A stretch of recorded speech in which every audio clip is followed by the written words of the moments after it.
জি, আসসালামু আলাইকুম। সবাইকে শুভেচ্ছা জানাচ্ছি। আমি আহসানুল্লাহ টিপু। আমি কলাতী ইউনিয়ন আওয়ামী লীগের সাবেক সাধারণ সম্পাদক। ভাইয়া আজকে আপনাদের প্রতীক পাওয়ার পরে একটা অন্যরকম প্রোগ্রাম দেখছি প্রতিটি জি, জায়গাতেই জি। সেটা যদি বলতেন।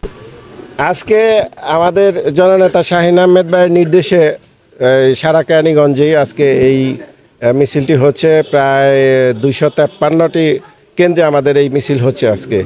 এটা আসলে মানে একটা অন্যরকম একটা আনন্দের বিষয় যে আজকে আমরা প্রতীক পেয়েছি এবং সারা কেরানীগঞ্জে এইরকম একটা মিছিল যেভাবে আয়োজন শাহিন ভাই করেছে, সারা কেরানীগঞ্জে বিগত দিনে এরকম আর হয় নাই। তো আমাদের কাছে আসলে খুবই ভালো লাগছে এবং যে সকল নেতৃবৃন্দগুলো আজকে অংশগ্রহণ করছে দেখলাম, এরা সবাই আসলে খুশি, সবাই আনন্দিত, সবাই শাহিন ভাইয়ের জন্য আসলে নিবেদিত প্রাণ এরা।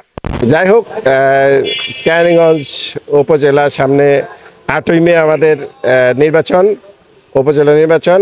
আমরা শাহিন ভাইয়ের জন্য সবাই দোয়া করব এবং শাহিন ভাইয়ের জন্য সবাই ভোট চাবো। আমাদের শাহিন ভাইয়ের মার্কা আনারস, পাশাপাশি আমাদের প্যানেল আছে, সেটা হচ্ছে আমাদের সালাউদ্দিন লিটন, আপনার মাইক মার্কা এবং রেশমা জামান ও কলস মার্কা। আমরা এই তিনজনের প্যানেল নিয়ে আমরা কাজ করছি এবং ইনশাল্লাহ আমাদের জয় সুনিশ্চিত।